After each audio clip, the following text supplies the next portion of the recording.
अब हम पढ़ेंगे first law of motion. First law of motion जो कि दिया गया था किसके द्वारा?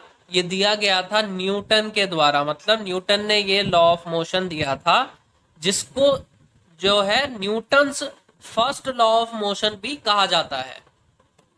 अब इसमें फर्स्ट लॉ ऑफ मोशन में क्या बताया गया है? इसमें बताया गया है कि एक ऑब्जेक्ट जो है, an object remains in a state of rest और of uniform motion in a straight line unless compelled to change the state by an applied force. अब ये अप्लाइड फोर्स जो है ये क्या होगा? ये अनबैलेंस्ड फोर्स होगा। अब ये अनबैलेंस फोर्स क्यों होगा ये मैं आपको अभी बताऊंगा।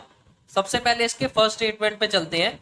N object remains in a state of rest और of uniform motion in a straight line. मतलब कोई ऑब्जेक्ट है, अगर वो रेस्ट पे है तो वो रेस्ट पे ही रहेगा। सबसे पहली स्टेटमेंट ये हो गई। और अगर वो यूनिफॉर्म मोशन में है, मतलब वो यूनिफॉर्म मोशन में, कोई ट्रक है मान लीजिए, वो यूनिफॉर्म मोशन में चल रहा है, तो वो यूनिफॉर्म मोशन में ही चलता रहेगा unless it is compelled to change the state by an applied force. मतलब अनटिल एंड अनलेस इस ट्रक पे या इस ऑब्जेक्ट पे हम कोई एक्सटर्नल फोर्स लगाएं और इसकी स्पीड को और तेज कर दें, तो तब तक ये जो है यूनिफॉर्म मोशन में ही रहेगा। अगर मैंने यहाँ पे कोई एक्सटर्नल फोर्स यहां से नहीं लगाया तो इसकी स्पीड जो है वो कांस्टेंट ही रहेगी। मान लो अगर इसकी 3 मीटर पर सेकंड की स्पीड है इस ऑब्जेक्ट की, और मैंने एक्सटर्नल फोर्स यहाँ पे लगाया 10 न्यूटन का, तो अब इसकी स्पीड जो है बढ़ जाएगी। ये मैं आपको प्रीवियसली भी बता चुका हूं। तो न्यूटन ने यही बताया कि अगर ये ऑब्जेक्ट रेस्ट पे है तो रेस्ट पे ही रहेगा, और अगर यूनिफॉर्म मोशन में है तो अगर इस पे एक्सटर्नल फोर्स लगाएंगे जो कि अनबैलेंस्ड फोर्स होगा। अनबैलेंस फोर्स क्यों होगा? क्योंकि अनबैलेंस फोर्स का ही रिजल्टेंट जो है वो जीरो नहीं होता है अनबैलेंस फोर्सेस का, और यही फोर्स जो है वो क्या करता है? वो मोशन प्रोड्यूस करता है। तो अब मैंने तो भाई इसकी स्पीड बढ़ानी है, तो ऑब्वियसली मोशन प्रोड्यूस करना है, तो ऑब्वियसली अनबैलेंस फोर्स ही यहाँ पे लगेगा। तो अनबैलेंस फोर्स मैंने यहाँ पे लगाया, तो अब इसकी जितनी 3 मीटर पर सेकंड की यूनिफॉर्म स्पीड थी, अब वो बढ़ के जो है 4 मीटर पर सेकंड की स्पीड हो जाएगी। तो उसने सिंपली यही बताया था कि जब तक कोई भी एक्सटर्नल फोर्स ना लगाया जाए तो वो ऑब्जेक्ट अगर रेस्ट पे है तो रेस्ट पे ही रहेगा, और अगर यूनिफॉर्म मोशन में है तो यूनिफॉर्म मोशन में ही रहेगा, अगर उसमें कोई भी अनबैलेंस फोर्स नहीं लगाया तो। और अगर अनबैलेंस फोर्स लगा दिया एक्सटर्नली तो उसकी स्पीड जो है वो बढ़ जाएगी। तो ये सिंपली जो है ये न्यूटन ने बताया था, जिसको हम क्या कहते हैं? फर्स्ट लॉ ऑफ मोशन कहते हैं।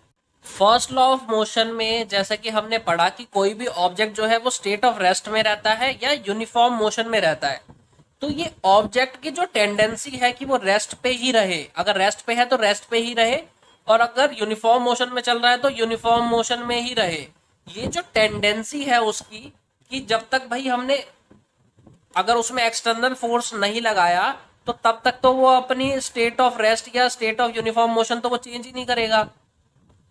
तो ये जो टेंडेंसी है उसकी रेस्ट पे रहने की या यूनिफॉर्म मोशन में रहने की, ये जो टेंडेंसी है, इस टेंडेंसी को क्या कहा जाता है? इस टेंडेंसी को कहा जाता है इनर्शिया। तो अब हम इस लॉ ऑफ मोशन को क्या कह सकते हैं? हम इस लॉ ऑफ मोशन को क्या कहते हैं? हम इसको इनर्शिया लॉ ऑफ मोशन भी कह सकते हैं। तो फर्स्ट लॉ ऑफ मोशन को जो है इनर्शिया लॉ ऑफ मोशन भी कहा जाता है। ये पॉइंट काफी इंपॉर्टेंट है, आप याद रखना। और ये जो इनर्शिया है, ये इनर्शिया किस वजह से डेवलप होता है? इनर्शिया क्या चीज होती है? रेस्ट पे रहने की किसी ऑब्जेक्ट की टेंडेंसी, या यूनिफॉर्म मोशन में अगर वो है तो यूनिफॉर्म मोशन में ही चलता जाएगा, यूनिफॉर्म मोशन में रहने की उसकी टेंडेंसी। जो ये टेंडेंसी है इसी को इनर्शिया कहा जाता है। और इनर्शिया जो है वो डेवलप किस वजह से होता है? वो डेवलप होता है मास ऑफ ऑब्जेक्ट की वजह से। अरे भाई किसी ऑब्जेक्ट का मास जो होगा वो ही तो कंपेल करेगा उसको उसके रेस्ट से मूव करने में। अब कोई भी बहुत ही हैवी बॉक्स पड़ा हुआ है कहीं पे ग्राउंड पे, तो वो तो रेस्ट पे ही रहेगा, रेस्ट पे है तो रेस्ट पे ही रहेगा। जब तक हम उसको हिलाएंगे नहीं, कोई फोर्स एक्सटर्नली उस पर अप्लाई नहीं करेंगे, तब तक तो वो मोशन में आएगा भी नहीं। तो इसलिए जो ये टेंडेंसी है उसकी रेस्ट पे रहने की, ये टेंडेंसी जो है इसको इनर्शिया कहा गया है। और ये टेंडेंसी मतलब इनर्शिया जो है ये किस वजह से है, ये है मास ऑफ ऑब्जेक्ट की वजह से। तो इसलिए इनर्शिया को जो है वो सिंपली मास ऑफ ऑब्जेक्ट भी कहा जा सकता है। अब एक एग्जांपल से मैं आपको इनर्शिया के कंसेप्ट को और अच्छी तरह से समझाता हूं। मान लीजिए एक कार है, एक कार है, वो यूनिफॉर्म मोशन से चल रही है, यूनिफॉर्म मोशन से चल रही है। इस कार में जो है दो लोग बैठे हैं। अब ये जो कार है ये यूनिफॉर्म मोशन से चल रही है, तो इसमें जो है क्या डेवलप हो गया है, इनर्शिया। मोशन में, कंटिन्यूअस मोशन में रहने की वजह से जो इनर्शिया डेवलप होता है उसको कहते हैं इनर्शिया ऑफ मोशन। और कंटिन्यूअस रेस्ट में रहने से क्या इनर्शिया डेवलप होता है, वो होता है इनर्शिया ऑफ रेस्ट। ठीक है, आई होप आपको ये समझ आया होगा। अब इस केस में तो ये यूनिफॉर्म मोशन में है, तो इस केस में इनर्शिया ऑफ मोशन यहां पे डेवलप होगा। तो इनर्शिया ऑफ मोशन को लेते हैं इधर।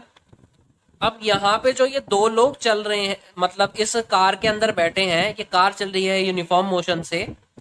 अब क्या हुआ, आगे जाके जो है कोई भी पेट आ गया सामने, कोई भी पेट या पेट डॉग आ गया या कैट आ गई सामने अचानक से। और जो यहाँ पे ड्राइवर है, जो कार को चला रहा है ये बंदा, इसने जो है यहाँ पे ब्रेक लगानी पड़ी। तो यहाँ पे जो है अचानक से ये कार जो है ब्रेक लगी, तो अचानक से रुकने की वजह से यहाँ पे ये कार को रुकना पड़ा। तो यहाँ पे जो है अचानक ये कार रुकने की वजह से जो है यहाँ पे जो ये पैसेंजर्स बैठे हैं, ये जो है आगे की तरफ फॉरवर्ड डायरेक्शन में इनको जो है जर्क सा महसूस हुआ, जर्क सा महसूस हुआ। आपने कभी नोटिस किया होगा, आप किसी कार में जा रहे हो और अचानक से ब्रेक लग जाए और आपने अगर सीट बेल्ट ना पहनी हो, तो आप जो है फॉरवर्ड डायरेक्शन में आगे की तरफ आपको एक जर्क सा महसूस होता है। आप फॉरवर्ड डायरेक्शन में जाने की आपकी बॉडी कोशिश करती है। वो क्यों करती है, वो आपकी इनर्शिया ऑफ मोशन की वजह से करती है। क्योंकि आपकी बॉडी जो है, आप कार में अगर बैठे हो तो आपकी बॉडी जो है वो मोशन में आ गई है, क्योंकि कार भी मोशन में है। और जैसे ही, तो यहाँ पे आपके मोशन में रहने की वजह से यहाँ पे इनर्शिया ऑफ मोशन डेवलप हो गया है। अब इनर्शिया ऑफ मोशन डेवलप हो गया, तो मैंने आपको बताया था इनर्शिया क्या होती है, टेंडेंसी होती है किसी भी ऑब्जेक्ट की कि वो उसका जो है नेचुरल स्टेट चेंज ना कर पाए। और इसका नेचुरल स्टेट क्या है, मोशन, मोशन है, मतलब वो यूनिफॉर्मली मूव कर रहा है। तो जो बंदा कार के अंदर बैठा है उसके अंदर भी टेंडेंसी क्या डेवलप हो गई है, वो डेवलप हो गई है टेंडेंसी, मतलब इनर्शिया क्या डेवलप हो गया है, वो हो गया है इनर्शिया ऑफ मोशन।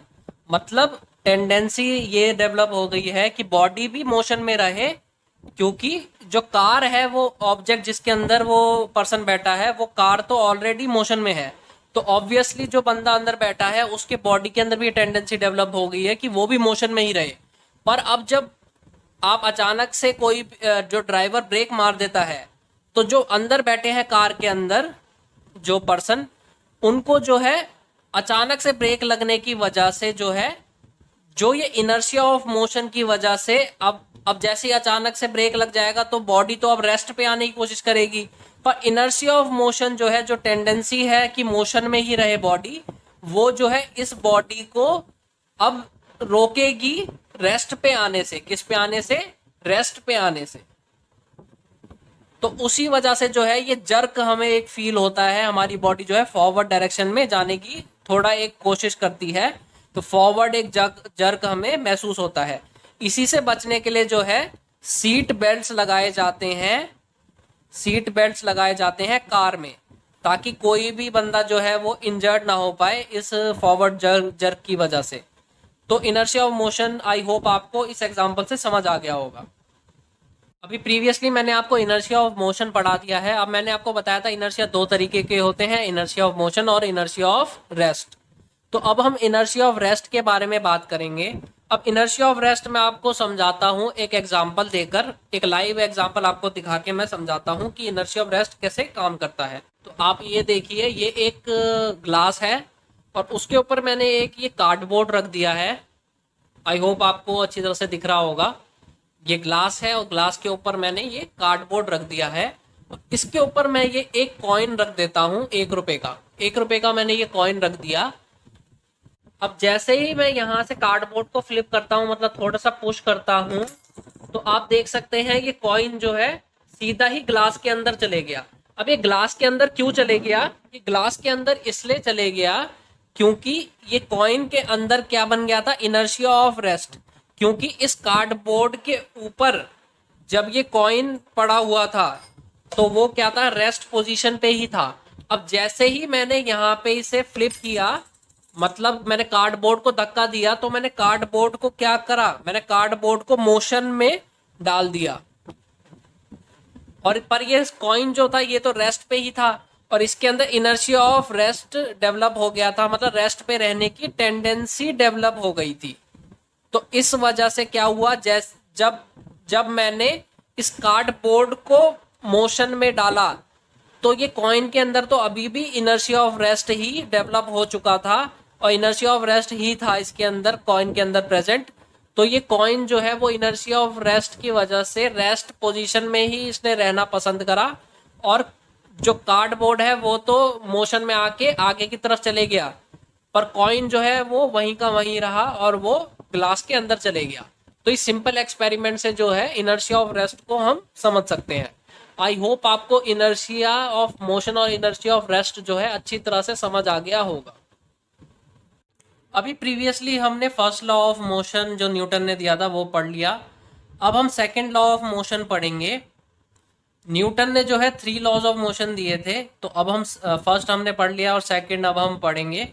तो सेकंड लॉ ऑफ मोशन में न्यूटन ने क्या बात बोली थी वो जानने से पहले हम एक एग्जाम्पल जो है उसको डिस्कस कर लेते हैं ताकि हमें जो इसमें न्यूटन ने बातें करी हैं वो अच्छी तरह से समझ आ जाए। आपने देखा होगा नेचर में कि मान लीजिए कोई ट्रक है, उसका मास, उसका वेट या मास ले लो, उसका जो ट्रक का मास है वो 1000 kg है मान लो। अगर वो सिर्फ 5 मीटर पर सेकंड की स्पीड से भी चल रहा है तो भी अगर वो किसी ह्यूमन को हिट करता है तो वो ह्यूमन के लिए फेटल हो सकता है, मतलब काफी इंजरी कॉज कर सकता है ह्यूमन को। और एक बुलेट है कुछ ही ग्राम की, मान लो 0.1 ग्राम की या मान लो 1 ग्राम की ये बुलेट है। और ये जो है एक बुलेट को हम फायर करते हैं गन से, तो उसकी स्पीड जो है वो है 1000 मीटर पर सेकेंड। 1000 मीटर पर सेकेंड की स्पीड से 1 ग्राम की बुलेट को हमने जो है गन से फायर किया, तो अगर वो किसी ह्यूमन के लग जाए तो वो फेटल हो सकती है और ह्यूमन जो है वो डाई भी कर सकता है, मर भी सकता है। तो ये किस वजह से होता है? अब हमें ये एग्जाम्पल देख के ये पता चल रहा है कि इसमें जो है मास प्लस वेलोसिटी दोनों का रिलेशन है इस चीज को कॉज करने में। ऑब्वियसली मास और वेलोसिटी दोनों का ही रिलेशन है इस चीज को कॉज करने में।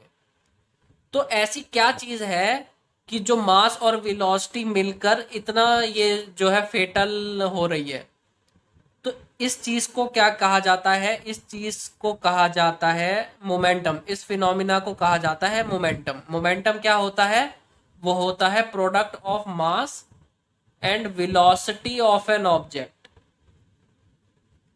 तो किसी भी ऑब्जेक्ट की मास और वेलोसिटी का प्रोडक्ट निकालेंगे तो उसको क्या कहेंगे? मोमेंटम। तो ये जो बुलेट थी, ये बुलेट का मास कम होते हुए भी जो है इसने इतना जो है फेटल इंजरी कॉज करी ह्यूमन को। वो किस वजह से करी? क्योंकि इसकी जो बुलेट की स्पीड है वो स्पीड बहुत ज्यादा थी। तो जो इसका टोटल मास और वेलोसिटी, जब इसका हमने ये प्रोडक्ट निकाला मास और वेलोसिटी को मल्टीप्लाई करके, तो वो मोमेंटम जो है वो बहुत ज्यादा हो गया। और हाई मोमेंटम होने की वजह से ही जैसे इसने ह्यूमन को हिट करा तो उसने फेटल इंजरी कॉज कर दी। अब ये इस वाले एक दूसरे केस में देखें जहां पे ट्रक जो है 1000 kg का है पर कम स्पीड से चल रहा है, तो इस केस में भी उसका मास ज्यादा है पर वेलोसिटी कम है, पर उससे कोई फर्क नहीं पड़ता क्योंकि मास और वेलोसिटी दोनों का ही प्रोडक्ट देखा जाएगा मोमेंटम के केस में। और जब हम इन दोनों को मल्टीप्लाई करेंगे तो मोमेंटम हो जाएगा 5000। तो ऑब्वियसली ये मोमेंटम तो और ज्यादा हो गया, इवन बुलेट से भी ज्यादा हो गया। तो इसलिए ये जो है ये भी फेटल इंजरी कॉज कर पाया ट्रक इस वजह से ही। तो ये जो है ये फेटल इंजरी कॉज करने की वजह क्या थी, वो थी मोमेंटम। अब जैसे हमने प्रीवियसली पढ़ा था कि किसी भी ऑब्जेक्ट में हम एक्सटर्नल फोर्स लगाएंगे, मैंने फोर्स को एफ ले लिया है, तो किसी भी ऑब्जेक्ट पे हम एक्सटर्नल अनबैलेंस्ड फोर्स लगाएंगे तो वो फोर्स जो है वो क्या कर सकता है, वो उस ऑब्जेक्ट की वेलोसिटी को भी चेंज कर सकता है। ये पॉइंट मैंने आपको बताया था, वेलोसिटी को चेंज कर सकता है। तो जो जब एक्सटर्नल फोर्स लगा के हम इस ऑब्जेक्ट की वेलोसिटी को चेंज कर पा रहे हैं तो मोमेंटम क्या होता है, मोमेंटम को मैंने पी से डिनोट करा है। मोमेंटम क्या होता है, मोमेंटम होता है मास और वेलोसिटी का प्रोडक्ट। अब फोर्स जो है वो वेलोसिटी को चेंज कर पा रहा है किसी ऑब्जेक्ट की, तो ऑब्वियसली भाई वो टोटल मोमेंटम को भी तो चेंज कर पा रहा होगा, क्योंकि मास और वेलोसिटी में हम किसी भी ऑब्जेक्ट का मास और वेलोसिटी हमें दे रखी है। तो मान लो ये ऑब्जेक्ट है, ये है 1000 kg का। अब मेरे को इसमें फोर्स लगाऊंगा मैं, और ये पहले मूव कर रहा था 5 किलोमीटर पर आवर की स्पीड से। मैंने इस पे फोर्स लगाया और एक्सटर्नल फोर्स लगाने के बाद इसकी वेलोसिटी इंक्रीज हो गई 10 किलोमीटर पर आवर की स्पीड से। अब इस ऑब्जेक्ट का मैंने जब एक्सटर्नल फोर्स लगाया तो मैं इसकी वेलोसिटी ही तो चेंज कर पाया। मैं मास थोड़ा ना चेंज कर सकता हूँ किसी भी ऑब्जेक्ट का, मैं वेलोसिटी ही तो चेंज कर सकता हूँ। अब जब फोर्स ने यहाँ पे वेलोसिटी जो है फोर्स वेलोसिटी चेंज कर सकता है तो ऑब्वियसली वो मोमेंटम को भी चेंज कर सकता है, क्योंकि मोमेंटम क्या होता है, मास और वेलोसिटी का प्रोडक्ट ही तो होता है। अब वेलोसिटी यहाँ से चेंज हो जाएगी तो टोटल मोमेंटम भी तो चेंज हो जाएगा, मतलब टोटल मोमेंटम यहाँ पे चेंज हो जाएगा किसी भी ऑब्जेक्ट का। और वो किस वजह से चेंज होगा, वो होगा एक्सटर्नल फोर्स जो हमने अप्लाई करा है, उस वजह से जो है ये मोमेंटम का चेंज हमें देखने को मिलेगा। अभी प्रीवियसली जो हमने पढ़ा कि एक्सटर्नल फोर्स किसी ऑब्जेक्ट पे लगाने से उसका मोमेंटम जो है वो चेंज हो जाता है, उसका मोमेंटम चेंज हो जाता है, ये हमने अभी प्रीवियसली पढ़ा। अब इसी फिनोमिना को ऑब्जर्व करके न्यूटन ने जो है सेकंड लॉ ऑफ मोशन दिया, और उसमें उन्होंने क्या कहा, उन्होंने ये कहा कि rate of change of momentum of an object is proportional to the applied unbalance force in the direction of force. मतलब फोर्स जो है वो डायरेक्टली प्रोपोर्शनल है rate of change of momentum के।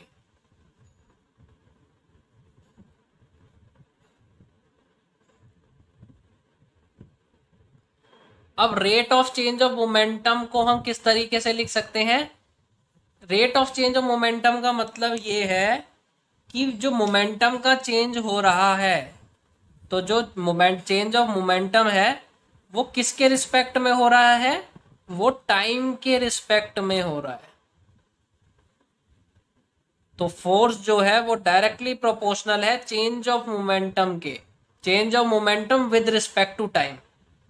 मतलब इसको सिंपली फोर्स डायरेक्टली प्रोपोर्शनल है rate of change of momentum के, ये भी बोल सकते हैं।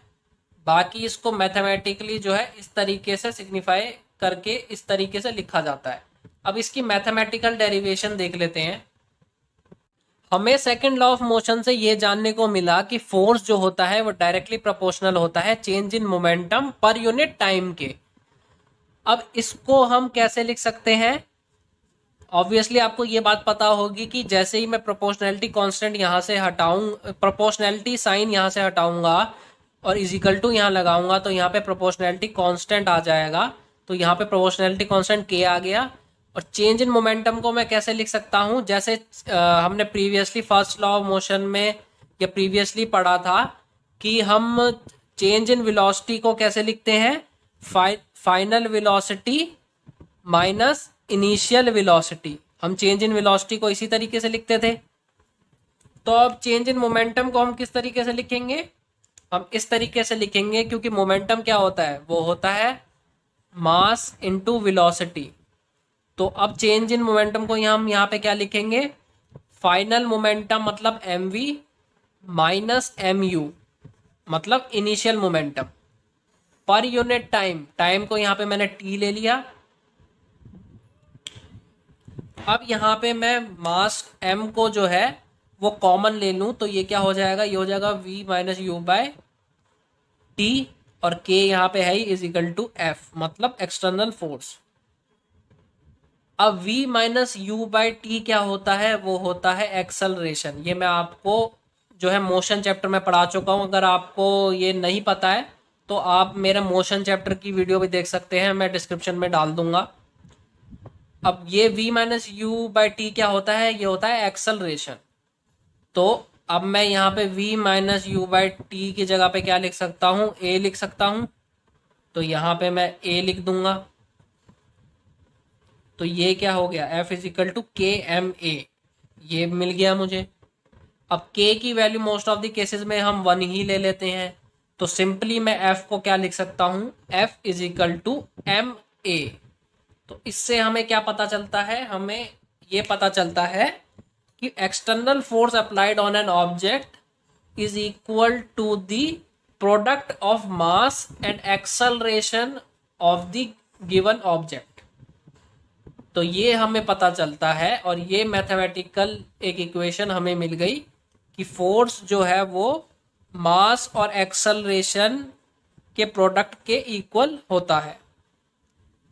तो हम फोर्स को इस तरीके से भी लिख सकते हैं, F is equal to M A. तो ये आगे जाके आपको ये फॉर्मूला जो है F is equal to M A बहुत काम आएगा।